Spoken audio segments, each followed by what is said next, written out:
متاع دین پہ پہرا دیا احمد رضا خان نے، متاع دین پہ پہرا دیا احمد رضا خان نے، علم اسلام کا اونچا کیا احمد رضا خان نے، ملا جو دہر کو صفہ کی نورانی فضاؤں سے، وہ درس عشق تازہ کر دیا احمد رضا خان نے۔ کہیں انگریز کے چاکر کہیں گاندھی کے چیلے تھے، صدائے مصطفیٰ دی برملا احمد رضا خان نے، لگایا جب نقب ایمان میں ملت فروشوں نے، پکڑ غداروں کو الٹا کیا احمد رضا خان نے۔ فتاوی رضویہ ان کے معارف کا گلستاں ہے، حقائق کو جہاں پہ بھر دیا احمد رضا خان نے، بتائے کھول کے جس نے مقالات خدا بندی، کیا قرآن کا وہ ترجمہ احمد رضا خان نے۔ اے آصف شاہ جلال الدین کی نسبت کے منظر میں، دیا مجھ کو حقیقت کا پتہ احمد رضا خان نے۔ اللہ تبارک و تعالی جل جلالہ وعم نوالہ واتم برہانہ وعظم شانہ وجل ذکرہ وعز اسمہ کی حمد و ثنا، اور حضور سرور کائنات، مفخر موجودات، زینت بزم کائنات، دستگیر جہاں، غم گسار زمان، سید سروراں، حامی بے کساں، قائد المرسلین، خاتم النبیین، احمد مجتبیٰ، جناب محمد مصطفیٰ صلی اللہ علیہ وآلہ وآصحابہ وبارک وسلم کے دربار گہر بار میں ہدیہ درود و سلام عرض کرنے کے بعد، رب ذوالجلال کے فضل اور توفیق سے مجدد دین و ملت، امام اہل سنت اعلی حضرت امام احمد رضا خان فاضل بریلوی قدس سر العزیز کے 100 سالہ عرس کے موقع پر آپ کی تعلیمات کو اجاگر کرنے کے لیے یہ عظیم الشان افکار رضا سیمینار منعقد کیا جا رہا ہے۔ میری دعا ہے رب ذوالجلال منتظمین کے انتظام کو اور شرکاء کی شرکت کو اپنے دربار میں قبول فرمائے، اور جتنے لوگ اس وقت حاضرین ہیں یا ہمارے سامعین، ناظرین جو نیٹ کے ذریعے اس پروگرام کو سننے والے ہیں یا مستقبل میں سنیں گے، رب ذوالجلال سب کے لیے اس کو ایمان اور ایقان کی مزید روشنی کا باعث بنائے، اور خالق کائنات جل جلالہ اعلی حضرت فاضل بریلوی رحمۃ اللہ علیہ کے درجات کو مزید بلند فرمائے۔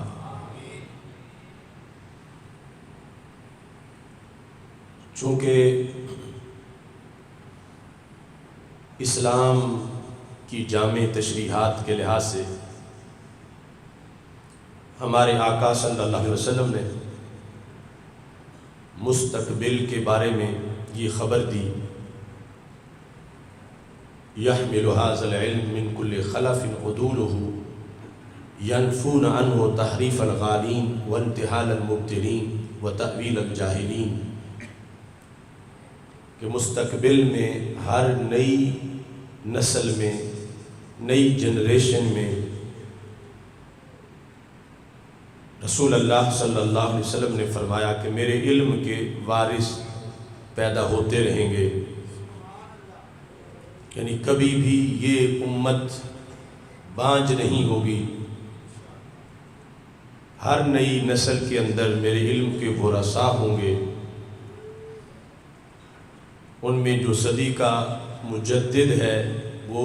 سب سے بڑا وارث، اور پھر اس کے کارکنان کو اپنی اپنی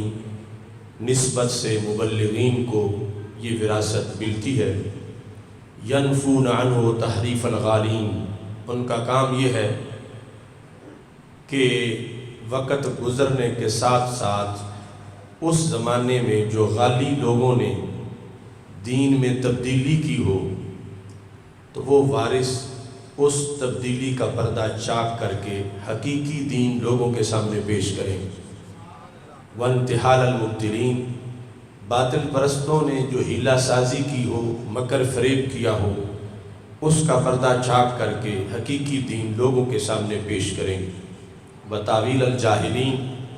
جاہل لوگوں نے جو اسلام کی غلط تشریحات اور غلط تعویلیں کی ہوں، ان کا حساب مکمل کر کے حقیقی دین لوگوں کے سامنے وہ پیش کریں۔ یہ ہمارے آقا صلی اللہ علیہ وسلم نے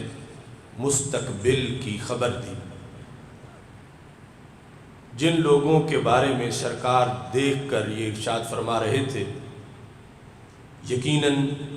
امام احمد رضا فاضل بریلوی رحمۃ اللہ علیہ کا کردار یہ واضح کرتا ہے کہ آپ نے اپنے عہد میں وارث رسول صلی اللہ علیہ وسلم ہونے کا حق ادا کیا، اور جن جن فتنوں کے خلاف ڈٹ جانے کی نشانی سرکار نے بیان کی کہ وہ عالم بھی ہوں گے اور عادل بھی ہوں گے، اور اس کے بعد فتنوں کے مقابلے میں چپ نہیں کریں گے، چھپیں گے نہیں، بلکہ ان فتنوں کا ڈٹ کے مقابلہ کریں گے، خواہ وہ پہلے درجے میں جس کو فرمایا ینفون عنہ تحریف الغالین کہ ظالم جابر روشن دماغ ہونے کا دعوے دار نام نہاد لوگ، بادشاہ، حکومتیں جو دین میں تحریف کریں، اس محاذ پر بھی وہ مقابلہ کریں گے، اور علماء سوء آیات کا مفہوم بگاڑ کر تبدیل کر کے جو فتنہ پھیلائیں، اس کا بھی وہ مقابلہ کریں گے، اور خام فکر لوگ جہالت کی وجہ سے وہ چیز جو دین نہ ہو اسے دین بنائیں، اس کا بھی وہ مقابلہ کریں گے۔ تو اعلیٰ حضرت کی 1000 سے زائد تصنیفات ان فتنوں کے جواب میں ایک بہت بڑا بند ہے جو آپ نے علم و حکمت کے ذریعے سے باندھا، اور فتاوی رضویہ شریف اور آپ کا ترجمہ کنز الایمان، اس کی بہترین مثال ہمارے پاس موجود ہے۔ جن جن فتنوں کے خلاف آپ نے کام کیا، ان میں سے ایک فتنہ خوارج ہے کہ جو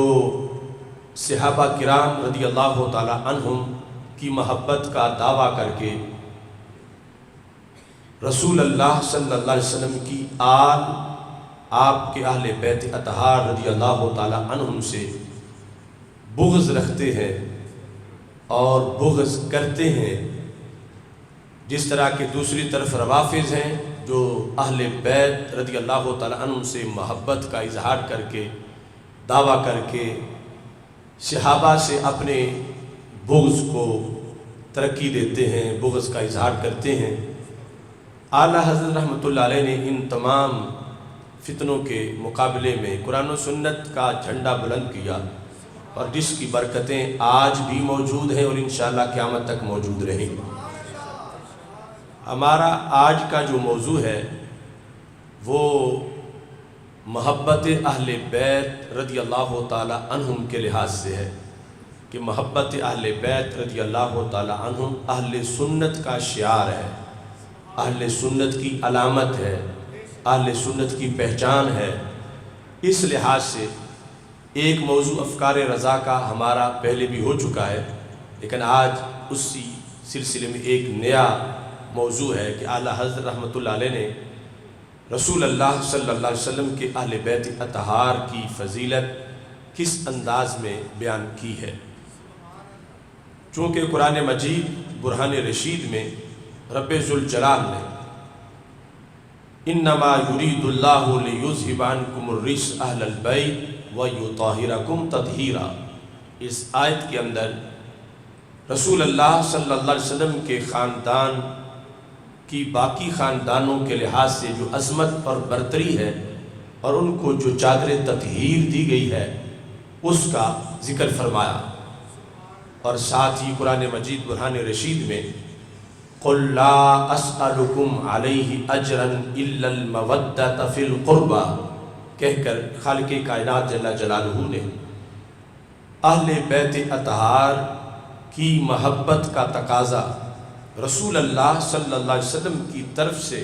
کروایا ہے کہ میرے محبوب آپ ان کو کہہ دیں یہ دعوت ایمان اور نعمت اسلام جو میں تمہارے تک پہنچا رہا ہوں اس پر میں تم سے کسی اجر کا تقاضا نہیں کرتا، یہ ہے کہ تم میرے قربا سے جو قرابت دار ہیں، میری آل ہے، میرا خاندان ہے، ان کی عقیدت، ان کی محبت تم اپنے دل میں رکھو، اور یہ محبت امت کے لیے لازم کی گئی، امت کی بہتری کے لیے اور سلامتی ایمان کے لیے اور فردوس میں جگہ پانے کے لیے یہ محبت قرآن و سنت میں ہمارے لیے ضروری قرار دی گئی۔ اس سلسلہ میں سب سے پہلے یہ جاننا ضروری ہے کہ نبی اکرم نور مجسم شفیع معظم صلی اللہ علیہ وسلم کے خاندان میں اور باقی لوگوں کے خاندانوں میں ہمارے آقا صلی اللہ علیہ وسلم نے کیا فرق بیان کیا ہے۔ فتاوی رضویہ شریف کے جلد نمبر 23 میں اعلی حضرت رحمۃ اللہ علیہ نے ایک پورا رسالہ لکھا ہے جس کا نام ہے اراءۃ الادب لفاضل النسب، نسبی فضیلت والے کو ادب کی راہ دکھانا۔ اس کے اندر مختلف جہتوں سے جو نسب کی فضیلت بنتی ہے آپ نے اس کو بیان کیا، اور بالخصوص اس کے اندر رسول اللہ صلی اللہ علیہ وسلم کی نسبت سے جو اہل بیت اطہار کو شان ملی ہے اس کو اپنا موضوع بنایا، اور اس میں آپ نے یہ عنوان قائم کیا کہ رسول اللہ صلی اللہ علیہ وسلم کا خاندان یہ اللہ تعالیٰ کا انتخاب ہے، اللہ کی پسند ہے۔ ظاہر ہے کہ جتنی بڑی کوئی ذات ہو اتنا ہی اچھا اس کا انتخاب ہوتا ہے، اور جتنا اعلیٰ کسی کا علم ہو اتنا ہی اعلیٰ اس کا انتخاب ہوتا ہے۔ تو اہل بیت اطہار علیہم الرضوان کے نفوس قدسیہ کی ولادت سے پہلے ازل میں ہی رب ذوالجلال ان کے بارے میں سب کچھ جانتا تھا۔ یعنی ہم انتخاب کرتے ہیں، کسی کو کسی کام کے لیے منتخب کرتے ہیں تو ہمیں چونکہ فیوچر کا پتہ نہیں ہے تو ہو سکتا ہے دوسرے دن ہی ہمارا انتخاب ناکام ہو جائے، لیکن اللہ تعالیٰ کو تو قیامت تک سب کچھ پہلے ہی پتہ تھا کہ جنہیں میں رسول اللہ صلی اللہ علیہ وسلم کے گھر کے لیے آپ کی آل ہونے کے لحاظ سے چن رہا ہوں تو یہ پیدا ہوں گے تو کیا کام ان کی ہوں گے، کیا کردار ہوگا۔ تو رب ذوالجلال نے وہ سب کچھ سامنے ازل میں تھا اس کے پیش نظر ان کو چنا کہ یہ اتنے عظیم ہیں کہ ان کے اندر کوئی بھی ایسی چیز نہیں جو خاندان نبوت کے منافی ہو اور سرکار کی نسبت کے شایان شان نہ ہو، بلکہ یہ سارے وہ لوگ ہیں کہ جن کو اس میرٹ پر جو سب رسولوں کے سردار حضرت محمد مصطفیٰ صلی اللہ علیہ وسلم کی شان ہے کہ ان جیسا نبیوں میں کوئی نبی نہیں اور رسولوں میں کوئی رسول نہیں، تو پھر نبیوں کے خاندانوں پر بھی آپ کی خاندان کو فضیلت دینے کے لحاظ سے رب ذوالجلال نے انہیں اس نسل پاک میں پیدا فرمایا کہ ازل سے رب ذوالجلال ان کی افضلیت اور ان کی برتری کو جاننے والا تھا۔ لہٰذا آج اگر کوئی شخص اہل بیت اطہار رضی اللہ تعالی عنہم میں سے کسی کے بارے میں معاذ اللہ کوئی تنقید کرتا ہے یا کوئی سوء ظن کرتا ہے کوئی میلی سوچ رکھتا ہے تو وہ اللہ تعالیٰ کے انتخاب پر اعتراض کر رہا ہے، اور ہو امتی سرکار کا، اگر اس آل کا انتخاب سرکار نے خود کیا ہوتا تو پھر بھی کسی کے لیے جائز نہ تھا کہ وہ تنقید کرتا، اگر کرتا تو امت سے خارج ہو جاتا۔ اور یہاں تو بات اس سے آگے کی ہے کہ سرکار فرماتے ہیں انہیں میں نے نہیں چنا، انہیں میرے رب نے چنا۔ اور ایسے ہی صحابہ کرام رضی اللہ تعالیٰ عنہ کے بارے میں بھی دوسری حدیث موجود ہے۔ تو یہ اہل سنت ہیں کہ جو رب کے انتخاب کو سلام کرتے ہیں اور سرکار کی پسند کو سلام کرتے ہیں، اپنی خواہش کے مطابق پسند یا ناپسند کے درجے نہیں بناتے، بلکہ جو اللہ اور اللہ کے رسول علیہ السلام کا دیا ہوا ہمارے لیے ہدایت نامہ ہے اس کے مطابق مانتے ہیں۔ تو ہمارے آقا صلی اللہ علیہ وسلم کا فرمان مسلم شریف میں موجود ہے، جامع ترمذی میں موجود ہے، اور اس کے علاوہ بخاری شریف میں بھی فضیلت کا یہ باب موجود ہے۔ ہمارے آقا صلی اللہ علیہ وسلم نے جہاں جہاں سے آپ کا نور گزرا ہے، سیدنا آدم علیہ السلام سے لے کر سیدہ آمنہ رضی اللہ تعالی عنہا کی گود تک، وہ پوری ہسٹری آپ نے اس انداز میں بیان کی جس کو اعلیٰ حضرت فاضل بریلوی رحمۃ اللہ علیہ نے یہ عنوان قائم کر کے لکھا کہ ہمارے آقا صلی اللہ علیہ وسلم افضل ترین قبیلہ میں پیدا ہوئے۔ تو بخاری شریف میں ہے بعثت من خیر قرون بنی آدم قرنن فقرنن حتی کنت فی القرن الذی کنت فیہ۔ یہ گفتگو تقریر میلاد بھی ہے کہ سرکار اپنی جلوہ گری خود بیان کر رہے ہیں اور اس کی شان کو بیان کر رہے ہیں کہ دنیا میں آیا تو کس طرح آیا، اور میرا نور جہاں سے گزرا رب نے اس گزرگاہ کو کتنا مقدس بنایا، پاک پشتوں پاک رحموں کی طرف یہ جو نور منتقل ہوتا آیا۔ تو سرکار فرماتے ہیں کہ پورا میرا نسب آباء و اجداد اوپر حضرت عبداللہ رضی اللہ تعالیٰ عنہ سے لے کر سیدنا آدم علیہ السلام تک، فرما ہر زمانے میں اس زمانے اور اس صدی کے جو سب سے افضل لوگ تھے رب نے میرے نور کے لیے انہیں پسند فرمایا تھا۔ بعثت من خیر قرون بنی آدم، یعنی آج ہم کسی خاندان کی افضلیت کا فیصلہ کرنے بیٹھے تو دیکھیں گے کہ آج یہ ہے، اس سے پہلے باپ کون تھا، دادا کون تھا، پردادا کون تھا۔ تو یہ ہمارے آقا صلی اللہ علیہ وسلم نے خود اپنے خاندان کا پس منظر بیان کرتے ہوئے یہ ارشاد فرمایا جو کہ صحیح بخاری میں موجود ہے، بعثت من خیر قرون بنی آدم۔ قرن جس طرح صدی کو کہتے ہیں ایسے ہی قرن جنریشن کو بھی کہتے ہیں، ہر زمانے کے لوگ، ہر صدی کے لوگ، فرمایا ان میں سے جو خیر تھے، شر کے مقابلے میں خیر، اس زمانے کے جو افضل لوگ تھے رب نے انہیں میرے نسب کے لیے پسند فرمایا تھا۔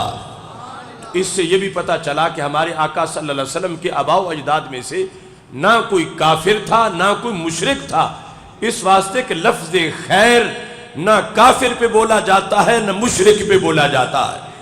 کفر بھی شر ہے، شرک بھی شر ہے۔ تو ہمارے آقا صلی اللہ علیہ وسلم ارشاد فرماتے ہیں کہ میرا نور جو ہے حضرت سیدنا آدم علیہ السلام کی پشت میں رکھا گیا، تو وہاں سے بعثت من خیر قرون بنی آدم کرنن فکرنن، یکے بعد دیگرے جوں جوں آگے اولادیں آتی گئیں تو میرا نور آگے منتقل ہوا، حتی کنت فی القرن الذی کنت فیہ، یہاں تک کہ جس دور میں میری ولادت ہوئی اللہ تعالیٰ نے میرا نور اس دور تک پہنچا دیا۔ دوسری حدیث جامع ترمذی میں، اس کے اندر ہمارے آقا صلی اللہ علیہ وسلم فرماتے ہیں، اور یہ ایک خاص پس منظر ہے کہ ایک دن کچھ لوگوں نے ہمارے آقا صلی اللہ علیہ وسلم کے خاندان کے بارے میں کچھ نازیبا گفتگو کی، منافقین کے ٹولے نے. تو ہمارے آقا صلی اللہ علیہ وسلم نے اس پر باقاعدہ جلسہ کیا،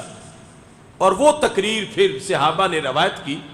اور وہ ائمہ نے آگے پہنچائی. اعلیٰ حضرت نے اس کے ذریعے سے بھی خاندان رسول کی شان کو بیان کیا کہ ہمارے آقا صلی اللہ علیہ وسلم مجمع میں رونق افروز ہوئے، خطبہ پڑھا، صحابہ سے پوچھا من آنا، میں کون ہوں؟ تو سب نے کہا انت رسول اللہ صلی اللہ علیہ وسلم، آپ اللہ کے رسول صلی اللہ علیہ وسلم ہیں. تو ہمیشہ سرکار کے تعارف میں یہی سب سے پہلے بیان کیا جاتا ہے اور اس پر ایمان رکھنا لازم ہے. لیکن اس دن سرکار نے یہ جواب سن کے دوبارہ فرمایا من آنا، میں کون ہوں؟ تو صحابہ نے پھر کہا انت رسول اللہ صلی اللہ علیہ وسلم. سرکار نے پھر پوچھا من آنا، میں کون ہوں؟ صحابہ نے کہا انت رسول اللہ صلی اللہ علیہ وسلم. اب سرکار نے خود جواب دیا کہ جواب تو یہ بھی سچا ہے، لیکن جس طرح میری یہ شان ہے کہ میں اللہ کا رسول صلی اللہ علیہ وسلم ہوں، ایسے میری ایک اور بھی شان ہے، اور آج وہ تعارف میں چاہتا ہوں. فرمانا محمد ابن عبداللہ ابن عبد المطلب، کہ میں محمد ہوں، میرے ابا جی حضرت عبداللہ رضی اللہ تعالیٰ عنہ ہیں اور میرے دادا جان حضرت عبد المطلب رضی اللہ تعالیٰ عنہ. میں یہ تم سے آج پوچھ رہا ہوں کہ جیسے تم مجھے محمد الرسول اللہ کہتے ہو،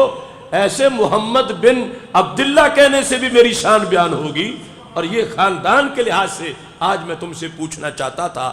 پھر اس کی تفصیل بیان کی. ان اللہ خلق الخلق، یعنی یہ ہمارے آقا علیہ السلام کی شان ہے. اوتیت جوامع الکلم، فرماتے ہیں مجھے رب نے گفتگو کا وہ سلیقہ دیا ہے کہ میں جامع کلمات بولتا ہوں کہ ایک ایک جملے کے جو مفہوم اور معنی کی بہاریں ہیں وہ قیامت تک ختم نہیں ہوں گی. لفظ تھوڑے ہوتے ہیں، معنی بڑا زیادہ ہوتا ہے. تو چند جملوں میں آپ نے اپنی پوری ہسٹری تخلیق انسانیت تک بیان کر دی. آپ فرماتے ہیں ان اللہ تعالی خلق خلقہ، رب نے مخلوق کو پیدا کیا. اب وہاں سے موضوع شروع کیا کہ جب مخلوق پیدا ہوئی فجعلہم فریقین، تو اللہ نے ان کے دو فریق بنائے، یعنی انسانی مخلوق کے. فجعلنی فی خیر الفریقین،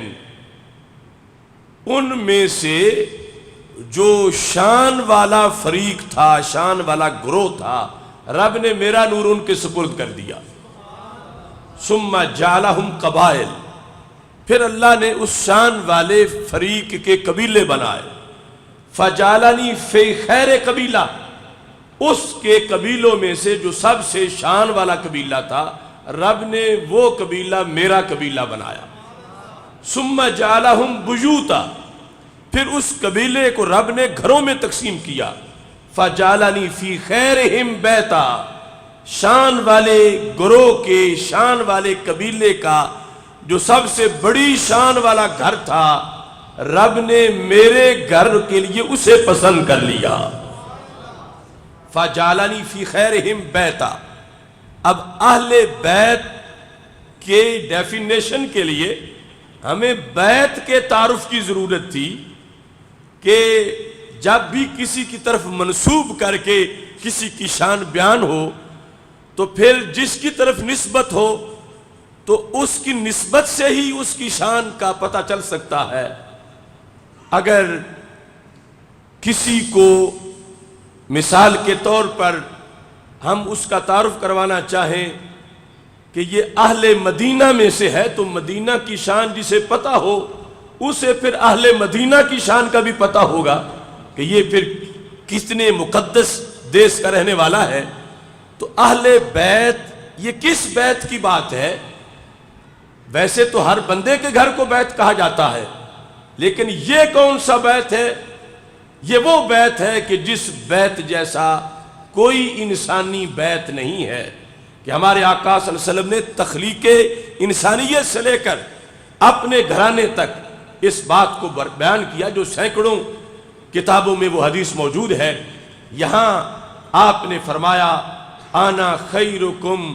بیتا و خیرکم نفسا و خیرکم قبیلہ، اے لوگو نہ میری ذات جیسی کسی کی ذات ہے، نہ میرے قبیلے جیسا کسی کا قبیلہ ہے، اور نہ ہی میرے گھر جیسا کسی کا گھر ہے۔ انا خیرکم بیتا، میں تم سب سے گھر کے لحاظ سے بھی افضل ہوں، صرف میری اپنی شخصیت اور میرا مقام نبوت اس کے لحاظ سے صرف میری ذات ہی سب سے افضل نہیں، میرا گھر بھی سب سے افضل ہے۔ یہ خطبہ ہمارے آقا صلی اللہ علیہ وسلم نے اس موقع پر دیا، تو اس گھر کی طرف منسوب افراد کو اہل بیت کہا جاتا ہے۔ اور قرآن مجید میں جو ہے انما یرید اللہ لیذھب عنکم الرجس اہل البیت، تو البیت میں جو الف لام ہے وہ مضاف الیہ کے عوض میں ہے، یعنی عربی گرامر کے لحاظ سے اصل میں جملہ یوں تھا اہل بیت النبی، تو لفظ نبی، نبی کے گھر کے رہنے والے، یعنی بیت کی نسبت سرکار کی طرف ہے اور آل کی نسبت پھر بیت کی طرف ہے۔ اہل البیت میں جو الف لام ہے وہ بتا رہا ہے کہ ہر گھر کی بات نہیں ہو رہی، یہاں خاص گھر کی بات ہو رہی ہے، یعنی الف لام عہد خارجی کا قرار دے کر بھی اس بات کو واضح کیا جا سکتا ہے کہ یہ وہ مقدس گھر ہے ہمارے نبی علیہ السلام کا گھر، کہ جس گھرانے کے اہل کے قصیدے قرآن میں ہیں، اور رب ذوالجلال نے فرمایا میں نے تمہیں وہ تطہیر دی ہے اور وہ مقام دیا ہے کہ جو تطہیر کا سب سے اونچا مرتبہ و مقام ہے۔ نبی اکرم نور مجسم شفیع معظم صلی اللہ علیہ وسلم نے جو مسلم شریف میں الفاظ ہیں اعلی حضرت فاضل بریلوی رحمۃ اللہ علیہ نے ان کا بھی تذکرہ کیا کہ سرکار فرماتے ہیں ان اللہ عز و جل اصطفیٰ کنانا من ولد اسماعیل، کہ سیدنا اسماعیل علیہ السلام کی اولاد میں سے، نبی کی اولاد میں سے رب نے کنانا کو پسند کر لیا، مصطفیٰ بنایا، ان کو چنا۔ واصطفیٰ قریشم من کنانا، اور پھر کنانا سے قریش کو پسند کیا۔ واصطفیٰ من قریش بنی ہاشم، اور پھر قریش سے بنی ہاشم کو پسند کیا۔ واصطفانی من بنی ہاشم، اور بنی ہاشم سے رب نے مجھے چن لیا۔ یہ لفظ استفاء جس کی وجہ سے ہمارے نبی علیہ السلام کو مصطفیٰ کہا جاتا ہے، تو مصطفیٰ آباد والو اس چیز کو یعنی ذہن میں رکھو کہ یہ سرکار نے ہسٹری میں لفظ بولا تھا کہ رب نے مصطفیٰ کا مطلب ہوتا ہے چنا ہوا، اور چننے والا کون ہے؟ رب۔ فرمایا رب ذوالجلال نے حضرت اسماعیل علیہ السلام کی اولاد بڑی برکت والی تھی، مگر اس اولاد میں سے رب نے مزید شان کے لیے مصطفیٰ بنایا کنانا کو، اور کنانا سے مصطفیٰ بنایا قریش کو، اور قریش سے مصطفیٰ بنایا یعنی چنا ہوا بنی ہاشم کو، اور بنی ہاشم سے رب نے مجھے مصطفیٰ بنایا۔ تو ہم یہ افکار رضا سیمینار کر رہے ہیں تو یہ اتفاق سے یہ مصطفیٰ آباد والوں کے لیے مصطفیٰ کا جو سرکار کا نسب کی عظمت کا بیان تھا، یہ اس ہمارے سیمینار کا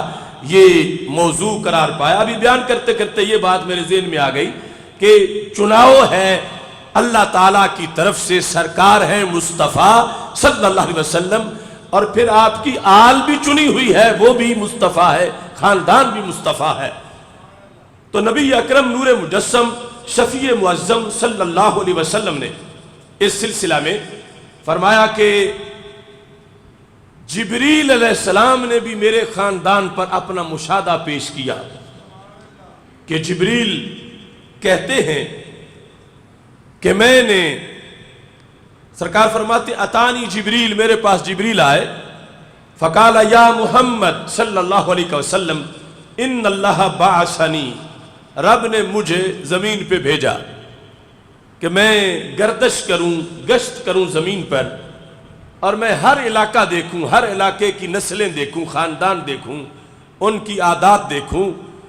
تو میں نے سروے کیا پوری زمین کا، جو اس زمین پر لوگ آباد تھے، کہ ان کے مزاج میں کیا کیا خوبی ہے، کیا کیا خامی ہے۔ تو یہ بڑا وسیع سروے تھا جبریل علیہ السلام کا۔ وہ کہتے ہیں فَتَفِقْتُ شرق الارض وغربها وسہلها وجبلها، میں نے مشرق بھی دیکھا، میں نے مغرب بھی دیکھا، میں نے پہاڑی علاقے بھی دیکھے، میں نے میدانی علاقے بھی دیکھے، میں ہر طرف گردش کرتا رہا۔ ثم امرنی، پھر رب نے مجھے عرب و عجم کے لحاظ سے ایک سروے کا حکم دیا۔ فَتَفِقْتُ فِي الْعَرَبِ، سب سے پہلے جو سروے تھا اس کا خلاصہ کیا تھا؟ جبریل کہتے فَلَمْ أَجِدْ حَيًّا خَيْرًا مِنَ الْعَرَبِ، میں نے جس وقت سروے کیا تو عرب سے بہتر مجھے کوئی نظر نہیں آیا، یعنی جو عرب لوگ ہیں، عربی نسل۔ پھر رب نے مجھے حکم دیا کہ عربوں کے اندر تم سروے کرو۔ کہتے فَتَفِقْتُ فِي الْعَرَبِ فَلَمْ أَجِدْ حَيًّا خَيْرًا مِنْ مُدَرَ، عرب قبیلوں میں سے مدر سے بہتر مجھے کوئی نظر نہیں آیا۔ اب یہ مدر کنانا کے اوپر کا مقام ہے، جو پہلی حدیث میں کنانا گزرا ہے۔ تو سرکار فرماتے ہیں، وہ کہتے ہیں فَتَفِقْتُ فِي مُدَرَ فَلَمْ أَجِدْ حَيًّا مِنْ کنانا خَيْرًا مِنْ کنانا، تو مدر کے اندر جب میں نے غور کیا تو کنانا سے بہتر کوئی نہیں تھا۔ ثم امرنی، پھر رب نے کہا کنانا میں سے تم آگے اپنی تحقیق کرو۔ حالانکہ رب تو سینوں کے راز جانتا ہے، مگر یہ گواہی بالآخر جبریل کی گواہی تھی۔ فَتَفِقْتُ فِي کنانا، میں نے کنانا میں پھر شروع کیا تدبر۔ تو اس کا خلاصہ کیا تھا؟ کہتے ہیں فَلَمْ أَجِدْ حَيًّا خَيْرًا مِنْ قُرَيْشٍ، قریش سے بہتر مجھے کوئی نظر نہیں آیا۔ ثم امرنی فَتَفِقْتُ فِي قُرَيْشٍ فَلَمْ أَجِدْ حَيًّا خَيْرًا مِنْ بنی ہاشم، بنو ہاشم سے بہتر مجھے کوئی نظر نہیں آیا۔ ثم امرنی ان اختار من انفسہم، رب نے کہا بنی ہاشم کے اندر جو لوگ پیدا ہونے ہیں، یہ ازل سے انتخاب تھا، سب سے شان والا جو ہے وہ فرد چنو۔ کہتے ہیں فَلَمْ أَجِدْ فِيهَا نَفْسًا خَيْرًا مِّن نَفْسِكَ، کہ یا رسول اللہ صلی اللہ علیہ وسلم، آپ کی ذات سے بہتر مجھے کوئی ذات نظر نہیں آئی۔ تو اس میں بھی نبی اکرم نور مجسم شفیع معظم صلی اللہ علیہ وسلم نے اس حقیقت کو واضح کیا کہ جو جبریل علیہ السلام نے بار بار کہا کہ قلبت الارض مشارقها ومغاربها فلم اجد بنی ابن افضل من بنی ہاشم، کہ میں نے ساری کائنات دیکھی مگر بنی ہاشم سے افضل مجھے کوئی نظر نہیں آیا۔ یہی بولے سدرا والے چمنے جہاں کے تھالے، سبھی ہم نے چھان ڈالے، تیرے پائے کا نہ پایا، تجھے یک نے یک بنایا۔ یہ جو نعت کے اندر بھی فاضل بریلوی رحمت اللہ علیہ نے فرمایا ہے، تو وہ اسی حدیث کی تشریح ہے۔ یہی بولے سدرا والے یعنی جبریل علیہ السلام، چمنے جہاں کے تھالے، سبھی ہم نے چھان ڈالے، تیری پائے کا نہ پایا، تجھے یک نے یک بنایا۔ تو سرکار سے پہلے کا جو جہان تھا، اس کے لحاظ سے اس خاندان کی جو عظمت ہے اس کو ان احادیث میں بیان کیا گیا۔ اعلیٰ حضرت فاضل بریلوی رحمت اللہ علیہ نے بطور خاص اس مقام پر ان کو لکھا۔ اور اب اس سے آگے میرے آقا صلی اللہ علیہ وسلم سے جو سلسلہ شروع ہوا اور آپ کی اولاد پاک اور پھر آپ کی ازواج مطہرات اور بالخصوص آل ابا، جن کو چادر کے نیچے کر کے میرے آقا علیہ السلام نے فرمایا اللہم ہؤلاء اہل بیتی، حضرت مولا علی رضی اللہ تعالی عنہ، سیدہ فاطمۃ الزہرا رضی اللہ تعالی عنہا، سیدنا امام حسن رضی اللہ تعالی عنہ، سیدنا امام حسین رضی اللہ تعالی عنہ، اور ایسے ہی جو آگے سلسلہ یہ مقدس چلا۔ تو میرے آقا صلی اللہ علیہ وسلم نے ارشاد فرمایا ہے، جس کو امام حاکم نے مستدرک میں روایت کیا، کہ سرکار فرماتے ہیں کل سبب و نسب منقطع یوم القیامہ الا سببی و نسبی، قیامت کے دن ہر سبب منقطع ہو جائے گا اور ہر نسب منقطع ہو جائے گا۔ یعنی منقطع ہونے کا مطلب ہے کہ وہ کام نہیں دے گا کہ کوئی کہے رب چونکہ میرا فلاں فیملی سے تعلق ہے تو اس فیملی کی وجہ سے مجھے کوئی اضافی نمبر مل جائے، مجھے کچھ رعایت ہو جائے، تو ایسا نہیں ہوگا۔ یا کوئی کہے میرا دنیا میں فلاں بندہ سبب تھا اور وہ میرا ذریعہ تھا، اس کی وجہ سے مجھے کچھ آج عافیت مل جائے، تو سرکار فرماتے ہیں کسی کا وہاں کسی کا کوئی پروٹوکول نہیں ہوگا، کسی کی کوئی ویلیو نہیں ہوگی، کسی کا کوئی لحاظ نہیں ہوگا، لیکن الا سببی و نسبی، میرے نسب کی عزت میدان معاشر میں بھی ہوگی۔ یعنی جن کا میرے ساتھ تعلق ہے نسب کے لحاظ سے، سادات کرام، فرمایا باقی خاندانوں کے لحاظ سے کوئی فرشتہ سن کے کسی کو کوئی چھوٹ نہیں دے گا، لیکن میرے خاندان، اور صرف خاندان ہی نہیں، فرمایا جن کا میں سہارا ہوں ان کا سہارا بھی قیامت کو نہیں ٹوٹے گا۔ الا سببی و نسبی، میرے والا جن کا سبب ہے یہ سبب کام آئے گا، اور میرے والا جن کا نسب ہے وہ نسب بھی کام آئے گا۔ تو یہ نبی اکرم نور مجسم شفیع معظم صلی اللہ علیہ وسلم نے اس انداز میں اپنے خاندان کی عظمت کو اجاگر کیا، اور ساتھ یہ بھی ارشاد فرمایا، اور یہ بھی خصوصی طور پر موقع تھا کہ کچھ منافقین نے رسول اللہ صلی اللہ علیہ وسلم کے آل کے لحاظ سے اس طرح کی باتیں کیں، تو سرکار نے فرمایا ما بال اقوامی یزعمون ان قرابتی لا تنفع، پر ان لوگوں کی کیا حالت ہے جو یہ گمان کرتے ہیں کہ مجھ سے رشتے میں قرب کا کوئی فائدہ نہیں ہے۔ یہ ہوتے کون ہیں، ان کی حیثیت کیا ہے؟ رب نے میری وجہ سے جس کو عزت دینی ہے، ان کا اس میں کیا ان کی شراکت ہے کہ یہ اس طرح کی باتیں کرتے ہیں؟ رب نے مجھے شان دی،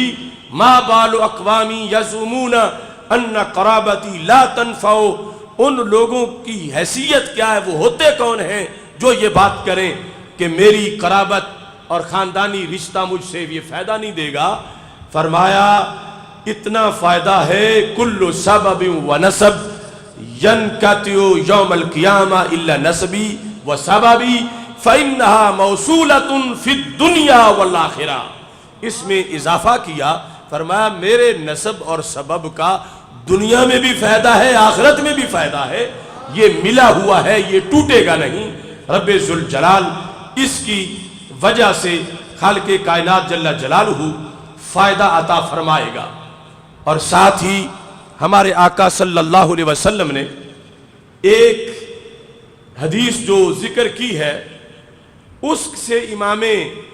احمد رضا بریلوی رحمت اللہ علیہ نے استدلال کیا لوگوں کو سمجھانے کے لیے، چونکہ وہ بات عام لوگ جن کا تعلق دوسرے کسی طبقہ سے ہے وہ بھی ذکر کرتے ہیں، اور پھر جو معاشر کا فائدہ ہے اس کی کئی قسمیں مختلف احادیث میں بیان کی گئی ہیں۔ ابن ماجہ کے اندر ایک حدیث ہے کہ جب قیامت کے دن لوگ صفوں میں کھڑے ہوں گے، یعنی جہنم بھیجنے سے پہلے جب جہنمیوں کی لائنیں بنیں گی تو معاذ اللہ اہل جہنم لائنوں میں کھڑے ہوں گے، تو ایک بندہ ان کے پاس سے گزرے گا، جہنمیوں کی لائنوں کے پاس سے،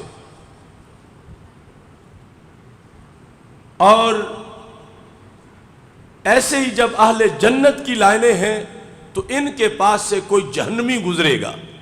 آپس میں اس طرح آمنا سامنا ہو جائے گا۔ تو سرکار فرماتے ہیں فَيَمُرُّ الرَّجُلُ مِنْ أَهْلِ النَّارِ عَلَى الرَّجُلِ مِنْ أَهْلِ الْجَنَّةِ، کہ جہنمی اس صف کے پاس سے گزرے گا جہاں سارے جنت والے کھڑے ہیں، فیقول یا فلان، تو جہنمی گزرتے ہوئے اس بندے کو پہچان جائے گا جو اس کے زمانے کا تھا، اس کے علاقے کا تھا، اور اس سے اس کی پہچان تھی۔ یہ اسے کہے گا اما تذکر یوم کذا و کذا، تمہیں فلاں دن یاد نہیں ہے؟ استقیت فسقیتک شربتن، تجھے پیاس لگی ہوئی تھی، تم نے پانی مانگا تھا، اور جب تم نے پانی مانگا تو میں نے تمہیں پانی پلایا تھا۔ تو پھر آج تیرا تو بیڑا پار ہو گیا ہے اور تو جنتی بن گیا ہے، تو پھر میرے بارے میں بھی کچھ کر، چونکہ میرا اتنا تو تیرے ساتھ احسان ہے نا کہ میں نے تجھے پانی پلایا تھا۔ یعنی اس سے ضروری نہیں کہ کوئی جوس یا شربت پلایا ہو، یعنی صرف سادہ پانی پر بھی وہ یہ قیامت کے دن سرکار فرما رہے ہیں کہ وہ امید رکھ بیٹھے گا کہ چونکہ پانی تو میں نے اسے پلایا تھا اور یہ جنت جا رہا ہے، تو پھر میں اسے کہتا ہوں کہ تو میری بھی سفارش کر۔ تو میرے آقا صلی اللہ علیہ وسلم ارشاد فرماتے ہیں وہ سفارش کر دے گا اللہ سے، فَيَشْفَعُ لَهُ، جب وہ سفارت کرے گا سفارش تو اس کی ہوئی سفارش قبول ہو جائے گی۔ میرے آقا صلی اللہ علیہ وسلم فرماتے ہیں وَيَمُرُّ الرَّجُلُ عَلَى الرَّجُلِ فَيَقُولُ أَمَا تَذْكُرُ يَوْمَ نَاوَلْتُكَ طَهُورًا، تمہیں وہ دن یاد نہیں کہ جب تمہیں وضو کے لیے پانی کی ضرورت تھی تو میں نے تمہیں پانی لا کر دیا تھا، تو آج تو جنتی بن گیا ہے، تو میرے لیے بھی تو کچھ کر۔ تو میرے آقا صلی اللہ علیہ وسلم ارشاد فرماتے ہیں فَيَشْفَعُ لَهُ، یہ بندہ بھی اس وضو کرانے والے کے لیے سفارش کرے گا تو اس کا بھی بیڑا پار ہو جائے گا۔ اور ایسے ہی فرمایا کہ یا فلان اما تذکر یوم بعثتنی فی حاجت قضا فذهبت لک، تمہیں یاد نہیں کہ فلاں دن دنیا میں تو نے مجھے اپنے ایک کام بھیجا تھا، تو نے مجھے ایک کام کے لیے بھیجا تھا، میں چلا گیا تھا، تو اتنا میں نے تمہارے اوپر احسان دنیا میں کیا تھا، تو آج تم جنتی قرار پائے ہو، تو پھر مجھے بھی اللہ تعالیٰ سے کہو کہ اللہ جنت دے دے۔ تو میرے آقا صلی اللہ علیہ وسلم ارشاد فرماتے ہیں یہ شفاعت کرے گا تو رب اس کی بات بھی مان جائے گا۔ اس حدیث کو پیش کر کے اعلی حضرت فاضل بریلوی رحمت اللہ علیہ لکھتے ہیں کہ جب مقبولان خدا سے اتنا سا علاقہ، کتنا تھوڑا سا، یعنی پانی پلانے والا تعلق، وضو کرانے والا، ان کے کہنے پر کہیں کام چلے جانے والا علاقہ اور تعلق، اتنا تعلق جب مقبولان خدا سے اتنا سا علاقہ، ان علاقہ کا مراد تعلق کہ کبھی ان کو پانی پلا دیا یا وضو کو پانی دے دیا، عمر میں اس کا کوئی کام کر دیا، آخرت میں ایسا نفع دے گا کہ بندہ جہنمی تھا جنتی بن جائے گا۔ تو کہتے تو خود ان کا جز ہونا کس درجہ نافع ہونا چاہیے کہ سرکار صلی اللہ علیہ وسلم کا جو جز ہے، فاطمہ تو بدعۃ منی، کہ فاطمہ میرے جگر کا ٹکڑا ہے، تو نبی اکرم نور مجسم شفیع معظم صلی اللہ علیہ وسلم کا جو ٹکڑا ہے ان کی پھر کتنی شان بلند ہوگی، اور پھر انہیں کتنا رب ذوالجلال کی طرف سے شفاعت کے لحاظ سے کوٹا مل جائے گا، کس قدر ان کے کہنے پر اور ان کی سفارش پر اور اہل بیت اطہار کے نفوس قدسیہ کے کہنے پر رب ذوالجلال ان لوگوں کو جو ان سے محبت رکھنے والے ہیں اور اس کا حق ادا کرنے والے ہیں، ان کو پیار، ان کو خالق کائنات جل جلالہ اس کا فائدہ عطا فرمائے گا۔ اعلیٰ حضرت رحمت اللہ علیہ نے اس سلسلہ میں فتاوی رضویہ شریف کی جلد نمبر 30 کے اندر یہ چیز لکھی ہے، خود اہل بیت اطہار علیہم رضوان کے مقام اور مرتبہ کے لحاظ سے اس میں سیدہ فاطمہ رضی اللہ تعالی عنہا کا تذکرہ کرتے ہوئے آپ نے فرمایا انما سمیت فاطمہ، کہ حضرت فاطمہ رضی اللہ تعالی عنہا کو فاطمہ کیوں کہا جاتا ہے؟ حضرت عبداللہ بن عباس رضی اللہ تعالی عنہ اس کی روایت کرتے ہیں لأن اللہ تعالی فاطمہا و محبیہا من النار، اس واسطے کہ رب نے انہیں اور ان کی عقیدت رکھنے والوں کو جہنم سے دور فرما دیا ہے۔ لفظ فاطمہ کا معنی یہ ہے۔ اور دوسری حدیث جو دوسرے مقام پر اعلی حضرت فاضل بریلوی رحمۃ اللہ علیہ نے فتاوی رضویہ کی 15ویں جلد کے اندر اس کا تذکرہ کیا، تو اس حدیث میں اس حقیقت کو سیدہ فاطمہ رضی اللہ تعالی عنہا کے فضائل کے لحاظ سے اعلی حضرت فاضل بریلوی رحمۃ اللہ علیہ نے اس کا تذکرہ کیا 732 صفحے پر، اور اس عظمت کو اجاگر کیا کہ سیدہ فاطمہ رضی اللہ تعالی عنہا خود و ذریتہا، اور ان کی اولاد کو رب ذوالجلال نے ہمیشہ کے لیے جہنم سے دور فرمایا۔ اور اس میں امام حسن اور امام حسین رضی اللہ تعالی عنہما کا تذکرہ کرتے ہوئے فاضل بریلوی رحمۃ اللہ علیہ نے جلد نمبر 15 کے اندر ان کی اس عظمت اور اس حقیقت کو اجاگر کیا۔ کہتے ہیں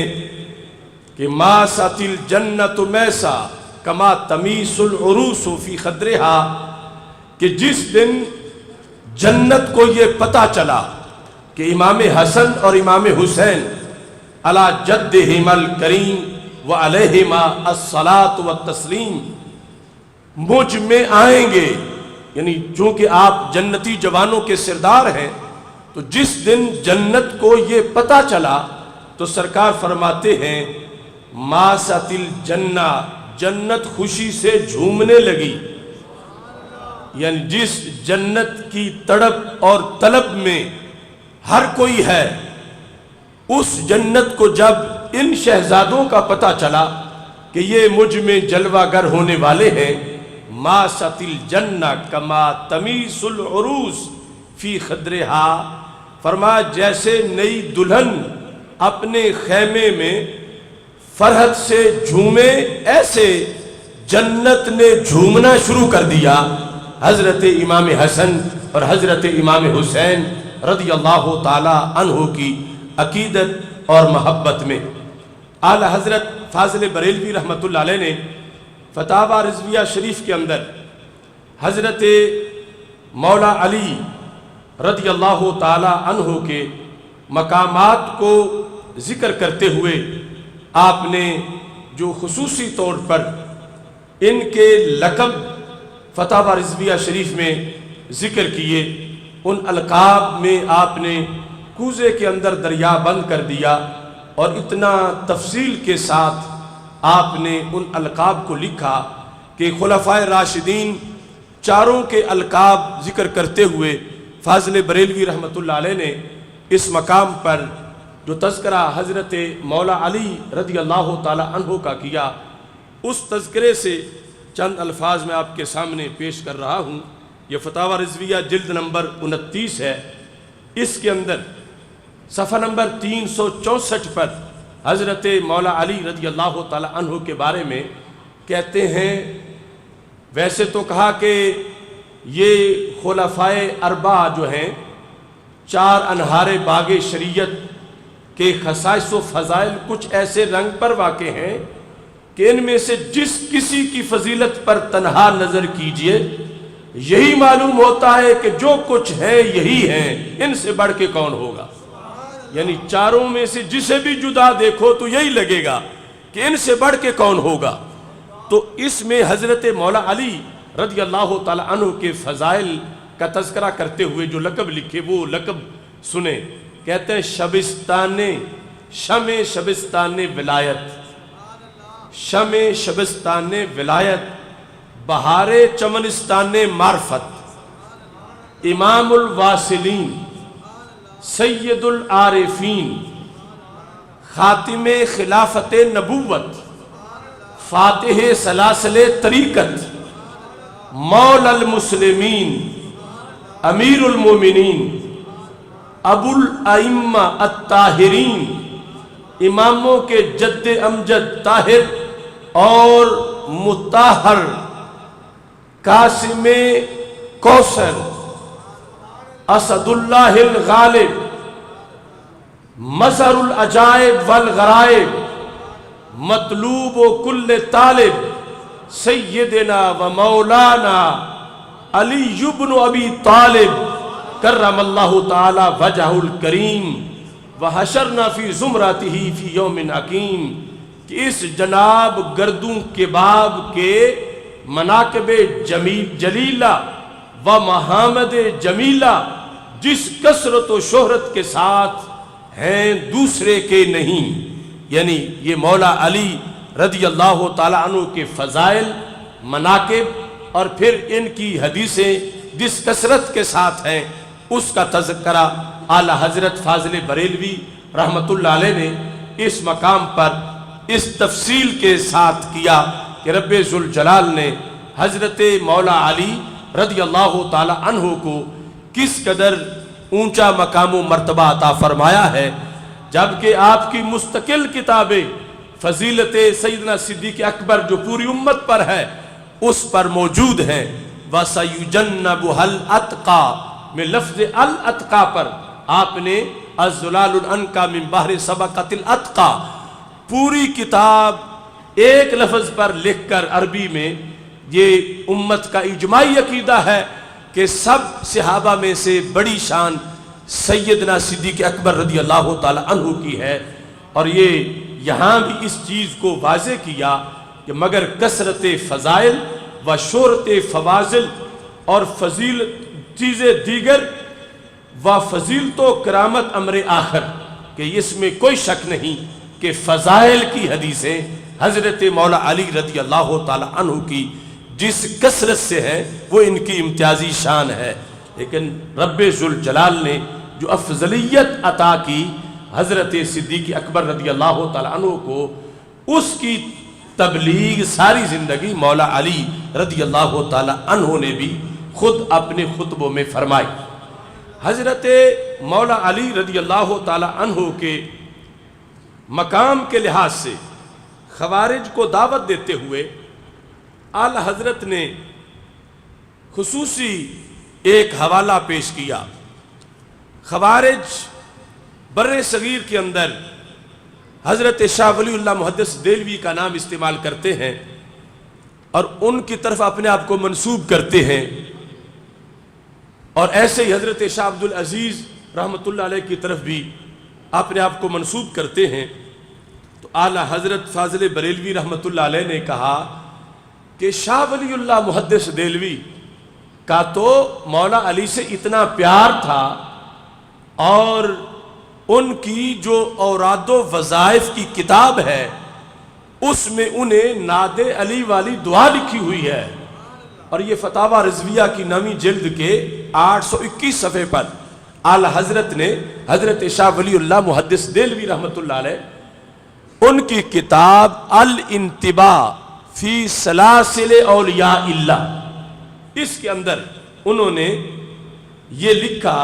این فقیر خرقہ از شیخ ابو طاہر کردی پوشیدہ، کہ اس فقیر نے شیخ ابو طاہر کردی سے خلافت کا جبہ پہنا، اور اس کے ساتھ ساتھ انہوں نے مجھے جواہر خمسہ میں جو کچھ لکھا ہے اس کے عمل کی اجازت دی۔ جواہر خمسہ کے عمل کی انہوں نے مجھے اجازت فرمائی۔ تو جواہر خمسہ سے اعلیٰ حضرت رحمت اللہ علیہ نے پھر آگے اس چیز کو پیش کیا کہ جواہر خمسہ کے اندر اوراد و وظائف میں کیا لکھا ہوا ہے۔ تو جواہر خمسہ میں دعائے سیفی پڑھنے کا طریقہ لکھا ہوا ہے، اور وہ طریقہ کیا ہے، ناد علی 7 بار یا 6 بار یا 1 بار بخان وآئیس، کہ طریقہ یہ ہے کہ دعا نعت علی جو ہے وہ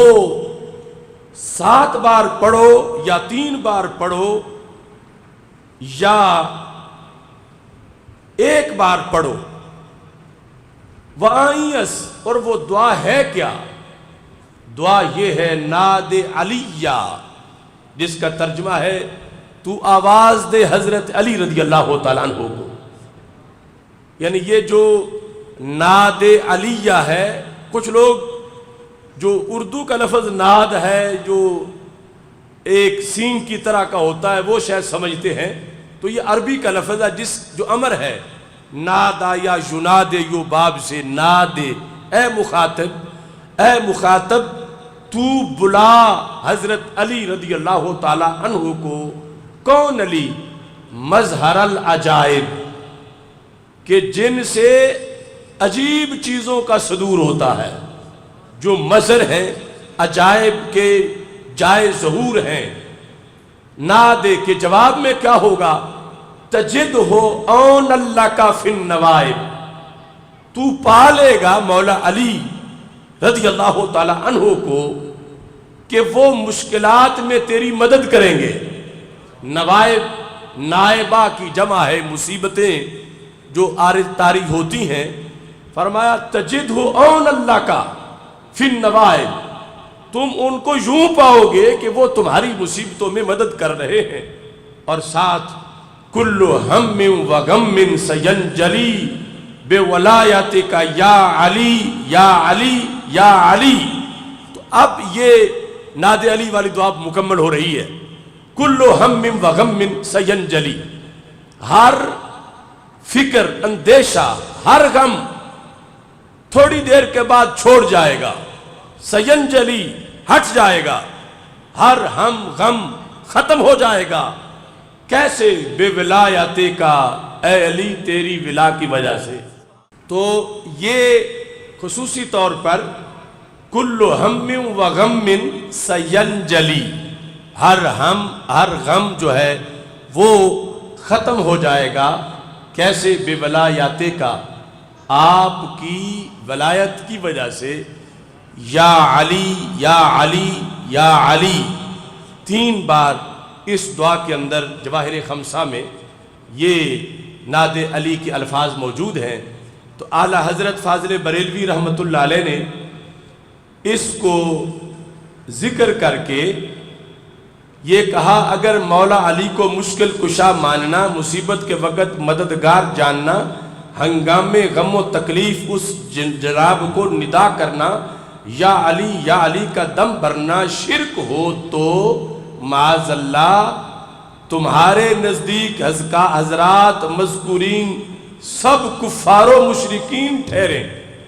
یعنی شاہ ولی اللہ، پھر آگے ان کی اولاد، اور یہ سارا سلسلہ جس میں یہ دعا بطور ورد کی جاتی ہے. تو خوارج کو کہا، یعنی جو ان کی طرف اپنے آپ کو منسوب کر کے اپنے مدارس چلاتے ہیں، اپنی تنظیمیں چلاتے ہیں، اور پھر مولا علی سے بغض کا دھندا کرتے ہیں،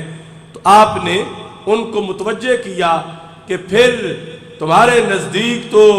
یہ سب مشرکین ٹھہرے، اور انہیں ہی اپنا تم شیخ مانتے ہو، مرشد مانتے ہو. سب سے بڑھ کر بھاری مشرک کٹر کافر ایازم باللہ شاہ ولی اللہ ہوں، جو مشرکوں کو اولیاء اللہ جانتے ہیں، اپنے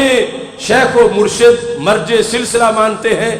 تو پھر یعنی یہ کہاں تک بات پہنچ جائے گی کہ جو تم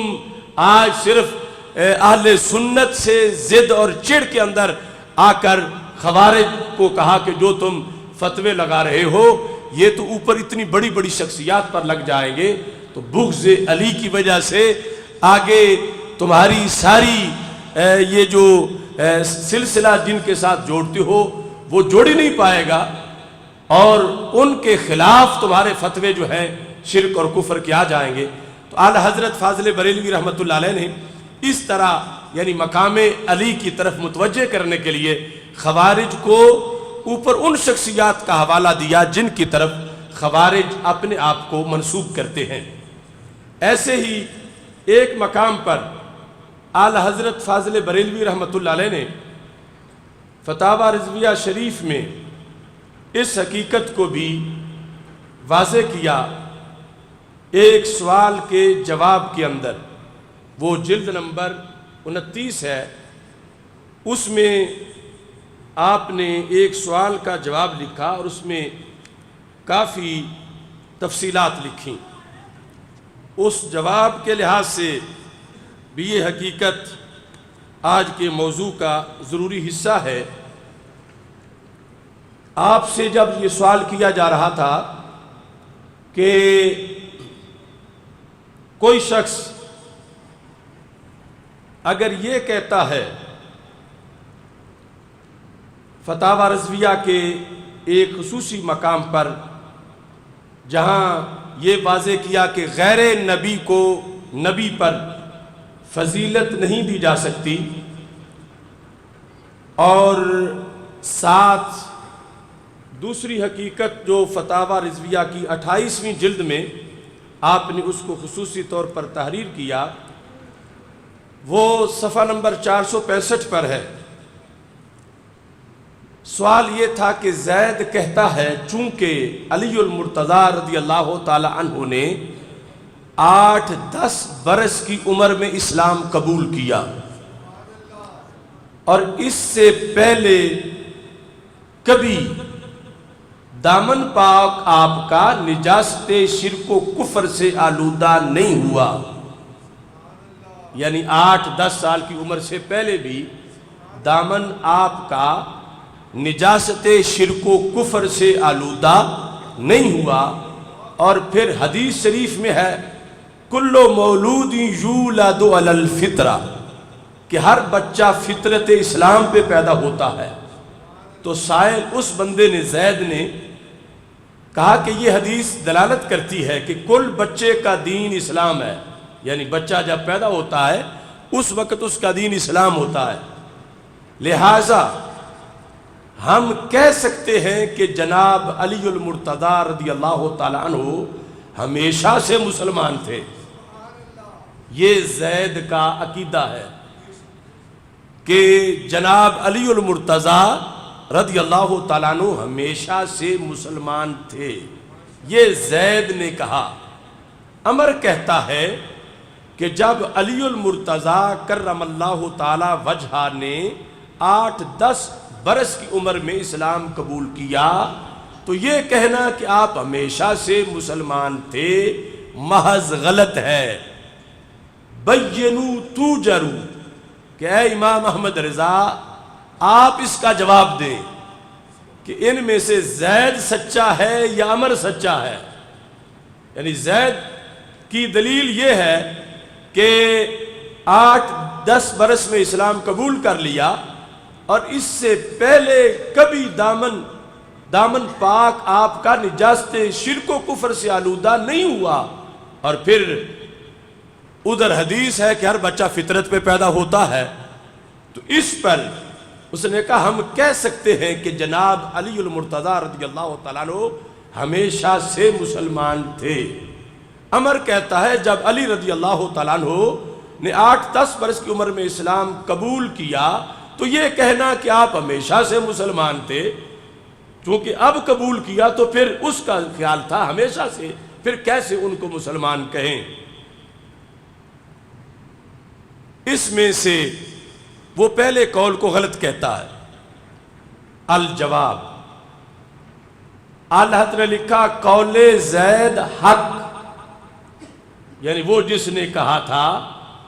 کہ حضرت علی رضی اللہ تعالی عنہ کو یہ کہہ سکتے ہیں کہ ہمیشہ سے مسلمان تھے، ہمیشہ سے مسلمان تھے، اس کے بارے میں قول زید حق و مقبول و ذم امر باطل و مخذول ہے۔ قول زید حق و مقبول ہے و ذم امر باطل و مخذول ہے، یعنی جو اس قول کو غلط قرار دے رہا ہے، اور اس میں کہا کہ میں نے اس پر ایک پوری کتاب لکھی ہے، نام ہے اس کا تنزیہ المکانۃ الحیدریہ عن وسمۃ عہد الجاہلیہ، کہ حیدری مقام و مرتبہ کا جاہلیت کے عہد کے عیب سے پاک ہونا۔ تنزیہ المکانۃ الحیدریہ عن وسمۃ عہد الجاہلیہ، اس میں بھی 14-15 صفحات کا ایک فتویٰ تفصیل سے موجود ہے، وہ کتاب علیحدہ ہے۔ اب یہ جواب لکھ کر فرمایا زید جو کہہ رہے ہیں نا کہ ہمیشہ سے مسلمان کہہ سکتے ہیں، فرمایا اگرچہ عمر تو اس کو اس لحاظ سے غلط کہہ رہا ہے کہ جب قبول کیا 8-10 سال میں تو ہمیشہ سے کیسے کہہ سکتے ہیں؟ فرمایا میرے نزدیک یہ جو کہہ سکتے ہیں کا لفظ ہے یہ قابل اعتراض ہے۔ کہہ سکتے ہیں کیوں؟ ہاں عبارت زید میں یہ لفظ قابل گرفت ہے کہ ہم کہہ سکتے ہیں۔ کیوں قابل گرفت ہے؟ کہ اس سے بوئے ذوف آتی ہے، اس سے بوئے ذوف آتی ہے، کہ گزارا ہو سکتا ہے کہ ہم کہہ لیں کمزور سی بات، کیسا کہنا جائز ہو، اس سے کمزور بات کی خوشبو آتی ہے، بو آتی ہے۔ تو کہنے لگے بلکہ یوں کہنا چاہیے کہ ہم اعتقاد رکھتے ہیں اور بالیقین کہتے ہیں، ہم اعتقاد رکھتے ہیں اور بالیقین کہتے ہیں کہ حضرت مولا علی ہمیشہ سے مسلمان تھے۔ یعنی ہم کہہ سکتے ہیں کا جملہ کمزور ہے، اس سے اگلا جملہ بولنا چاہیے، اور وہ جملہ اس طرح کا ہے کہ فرمایا کہ ہاں عبارت زید میں یہ لفظ قابل گرفت ہے کہ ہم کہہ سکتے ہیں، اس سے بوئے ذوف آتی ہے، بلکہ یوں کہنا چاہیے کہ ہم اعتقاد رکھتے ہیں، ہم بالیقین کہتے ہیں۔ اب یہاں اس مسئلے کی وضاحت میں اب آگے روافض کا اور ہمارا تھوڑا سا فرق ہے۔ روافض یہ جو جملہ ہے کہ مولا علی اسلام لائے، اس کے بھی خلاف ہے، کہ یہ نہیں کہنا چاہیے کہ وہ 8 سال کی عمر میں انہوں نے اسلام قبول کیا یا 10 سال کی عمر میں اسلام قبول کیا۔ یہ اسلام کا لفظ کہ اسلام لائے، وہ کہتے ہیں یہ مقام علی کے خلاف ہے۔ تو اعلیٰ حضرت فاضل بریلوی رحمۃ اللہ علیہ نے کہا کہ اسلام لانا مسلم ہوتے ہوئے، یہ لفظ اسلام لانا اس بات کی دلیل نہیں کہ پہلے مسلم نہیں تھے، مسلم ہوتے ہوئے بھی تو اسلام کا لفظ بولا جا سکتا۔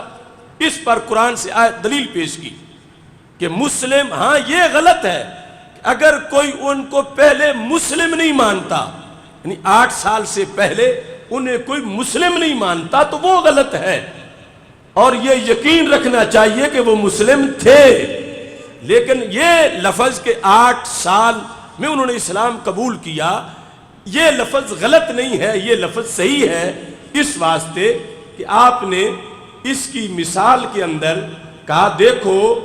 اللہ کے نبی ہیں حضرت ابراہیم علیہ السلام، اور ان کے بارے میں اللہ فرماتا اذ قال لہ ربہ اسلم، اذ قال لہ ربہ اسلم، جب ان سے ان کے اللہ نے فرمایا کہ تو اسلام لا، اے ابراہیم تم اسلام لے آؤ، فقال لہ اسلم قال اسلمت لرب العالمین، انہوں نے کہا کہ میں رب العالمین کے لیے اسلام لے آیا۔ اب وہ نبی بھی ہیں اور لفظ اسلام لانا ان کی نبوت کے منافی نہیں، تو یہاں ولایت کے منافی کیسے ہو جائے گا یا ایمان کے منافی کیسے ہو جائے گا؟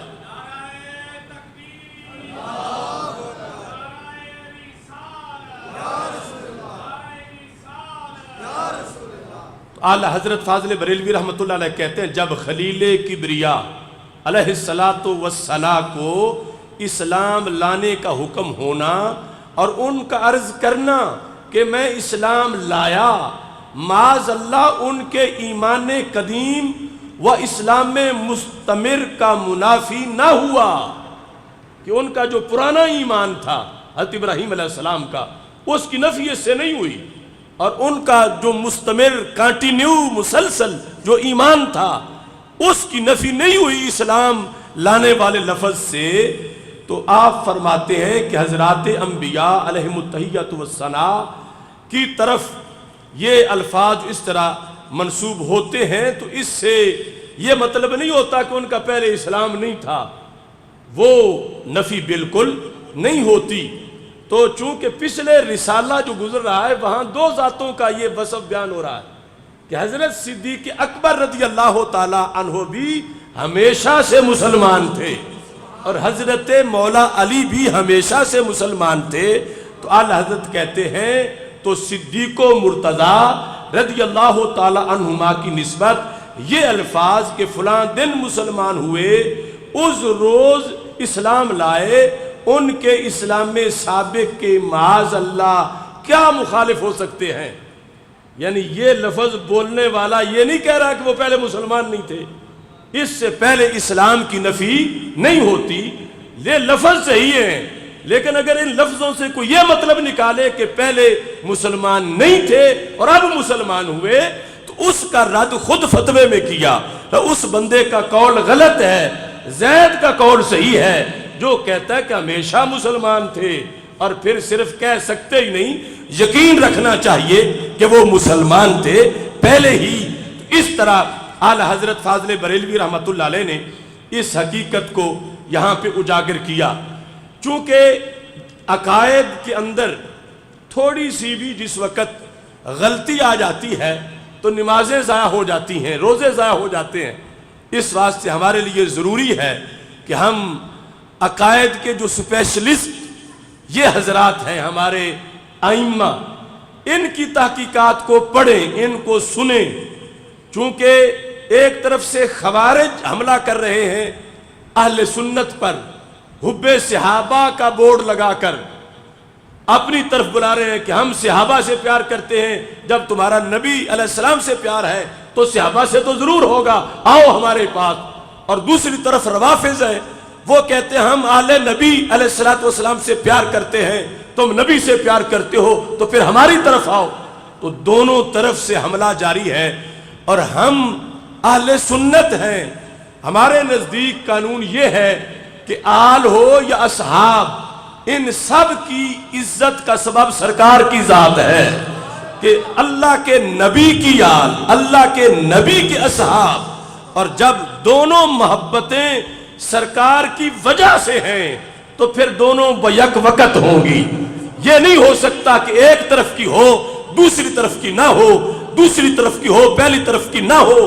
اگر جدا ہوگی تو وہ شرعی محبت ہے ہی نہیں۔ محبت سرکار سے تو مسلمانوں کی اتنی ہے کہ سرکار بیٹھے تھے سواری پر، دراز گوش گدھا مبارک، بخاری شریف میں ہے، اس پر سرکار بیٹھے تھے اور گزر ہو رہا تھا جو منافق عبداللہ بن ابی بن سلول ہے، اس کے محلے میں سواری سے شاید غبار اڑا ہو، تو عبداللہ بن ابی بن سلول نے کہا آزانی نتن و حمارے کا، کہ مجھے تمہارے گدھے کی دراز گوش مبارک کی بدبو نے تکلیف دی ہے۔ سرکار کو کچھ نہیں کہا، نہ سرکار کی ذات کو، نہ صفات کو، نہ سرکار کی تعلیمات کو، یعنی مثلا داڑھی پہ تنقید ہوتی، سنت پہ۔ یہ چوتھا مقام تھا کہ ایک چیز کی نسبت ہے سرکار کی طرف، وہ کیا؟ ہمارے رسول، رسول علیہ السلام کا گدھا، تو کتنی دور کی نسبت ہے۔ ایک ہے آل رسول، ایک ہے اصحاب رسول، اور یہ تو بڑی دور کی بات تھی، پشت پہ بیٹھے ہیں تو اب وہ گدھا کہلا رہا ہے، دراز گوش مبارک ہمارے رسول صلی اللہ علیہ وسلم۔ اس کو کہا کیا گیا؟ اس کو بدبو والا کہا گیا۔ تو یہ حدیث بخاری شریف میں ہے کہ حضرت عبداللہ بن رواحہ رضی اللہ تعالیٰ عنہ صحابی رسول علیہ السلام ساتھ تھے، تو سرکار سے پیار جو تھا اس کی وجہ سے اس سواری کی بھی بے ادبی برداشت نہ ہوئی، حالانکہ محلہ ان کا تھا، عبداللہ بن ابی بن سلول منافق کا، اس کے چیلے بیٹھے ہوئے تھے، اور ابن رواحہ نے یہ بھی انتظار نہیں کیا کہ پیچھے صحابہ کو تو بلا کے لے آؤ، خود لڑ پڑے اور جملہ کیا بولا، واللہ لحمار رسول اللہ صلی اللہ علیہ وسلم اطیب ریحا منکا، خدا کی قسم ہے میرے نبی علیہ السلام کا گدا مبارک اے عبداللہ بن ابی بن سلول تو اس سے کہیں زیادہ خوشبو والا ہے۔ تو اب جس وقت جلالین میں یہ الفاظ ہیں واللہ لبول حمار رسول اللہ صلی اللہ علیہ وسلم اطیب ریحا منکا، خدا کی قسم میرے نبی علیہ السلام کی سواری کا پیشاب بھی تو سے کہیں زیادہ خوشبو والا ہے۔ لڑائی ہو گئی جوتوں سے اور ڈنڈوں سے، یہ باب ہے پورا بخاری میں، ضرب بالیدی والنعال۔ سرکار نے روکا نہیں کہ میری تو بات ہی نہیں تھی، بات تو سواری کی تھی۔ سرکار خوش ہوئے کہ سواری تک کا ادب کریں گے تو پھر سوار کی عزت پہ پہرا دیں گے، یعنی اس قدر تقاضے ہیں۔ اب آپ خود اس بات سے کتنے خوش ہوئے کہ عبداللہ بن رواحہ رضی اللہ تعالیٰ عنہ نے سرکار کے گدے مبارک کے گستاخ کو جو مارا اور کہا کہ اس گدے کا پیشاب تجھ سے خوشبو والا ہے، تو آج کا عاشق جھوم اٹھتا ہے کہ کمال کر دیا حضرت عبداللہ بن رواحہ نے۔ تو اب سوچو تو صحیح کس وجہ سے کہ عبداللہ بن رواحہ یہ پیغام دے رہے تھے کہ پھٹی پہ قرآن رکھو تو اس کا ادب ہے، تو جس پشت پہ صاحب قرآن بیٹھے ہوں پھر اس کا ادب کیوں نہیں ہے؟ پھر کیسے ہم سن لیں کہ وہ بدبو والی سواری ہے؟ اب سوچو کہ اس حمار کو جو نسبت ملی ہے اس سے کہیں بڑی اس ذات کی نسبت ہے جس کے اوپر بیٹھ کے سرکار ہجرت کی رات جا رہے تھے، اور وہ انسانوں میں اشرف المخلوقات خیر الامت میں سب سے افضل، ان کو پھر کتنی بڑی نسبت ملی ہے۔ اور پھر مولا علی رضی اللہ تعالی عنہ کو کتنی بڑی نسبت ملی ہے، جن صحابہ کی شہزادیاں سرکار کے گھر تھیں، جو سرکار کے سسر تھے، ان کو کتنی بڑی نسبت ملی، اور جن کے گھر سرکار کی شہزادیاں تھیں ان کو کتنی بڑی نسبت ملی۔ تو سنی سے تو برداشت نہیں ہوتا کہ آل یا اصحاب کسی کے خلاف،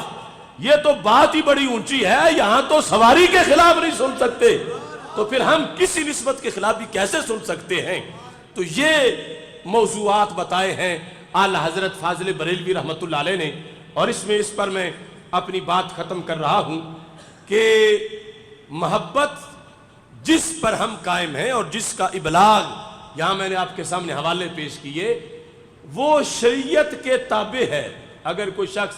کہتا ہے میری محبت ہے، میں جتنی چاہوں کروں مولا علی کے ساتھ، یہ ملا مفتی مجھے کیا روک سکتے ہیں، تو ملا مفتی کی مجال نہیں ہے، حکم ہے اللہ اور اللہ کے رسول صلی اللہ علیہ وسلم کا۔ اس بنیاد پر جہاں شریعت نے کہا یہاں تک جانا ہے، اس سے آگے نہیں جانا،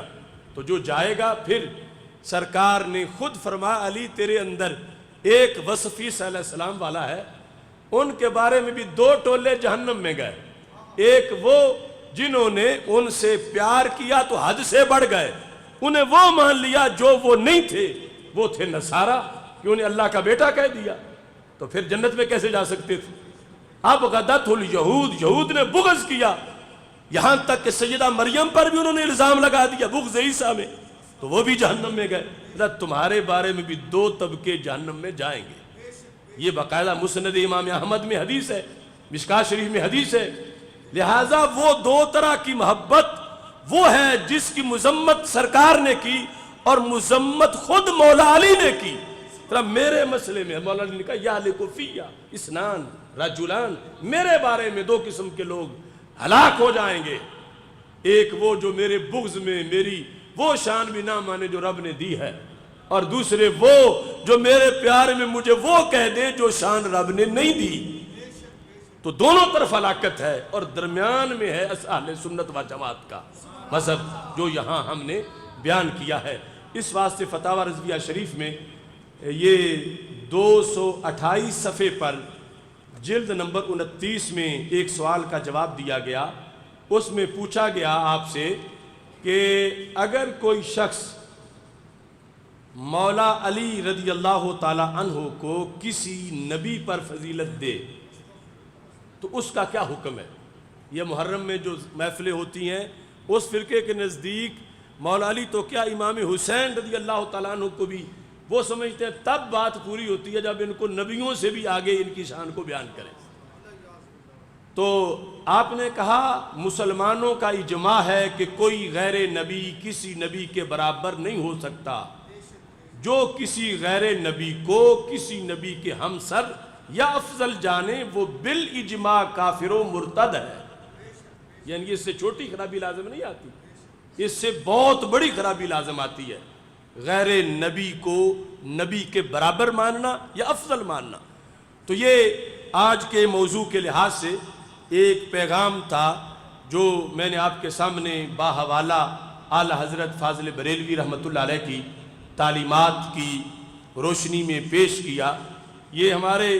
کافی سیمینار مختلف موضوعات پہ ہو رہے ہیں، اور انشاءاللہ یہ مرکز صراط مستقیم میں 27 اکتوبر کو لفظ خدا پر سیمینار ہو رہا ہے، افکار رضا سیمینار، جس میں اس لفظ کے لحاظ سے جو تحقیقات ہیں ان کو خصوصی طور پر پیش کیا جائے گا۔ ایک سوال کیا گیا تھا سفر میں شادی کرنے کے لحاظ سے، تو شرعی طور پر سفر میں شادی کرنے کا کوئی حرج نہیں ہے، اور اس میں جس طرح باقی مہینوں کے اندر ہمارے لیے احکام ہیں، اس کے بھی اس طرح خیر و برکت کے احکام ہیں، اور اس میں خصوصی طور پر بلاؤں سے حفاظت کے لیے دعاؤں کا اہتمام کرنا چاہیے، نہ کہ اسے منحوس قرار دینا چاہیے۔ اللہ تعالی ہم سب کو اس مقدس مہینے میں، چونکہ ہمارے بڑے بڑے اکابر کی ایام وصال ہیں، سیدنا داتا گنج بخش اجویری رحمۃ اللہ علیہ، امام احمد رضا فاضل بریلوی رحمۃ اللہ علیہ، حضرت مجدد الفسانی رحمۃ اللہ علیہ، کبار ہمارے جو اکابر ہیں ان کے اس کے اندر ایام وصال ہیں۔ اللہ تعالی ہم سب کو ان کے فیوز و برکات عطا فرمائے۔ وآخر دعوایا ان الحمد للہ رب العالمین۔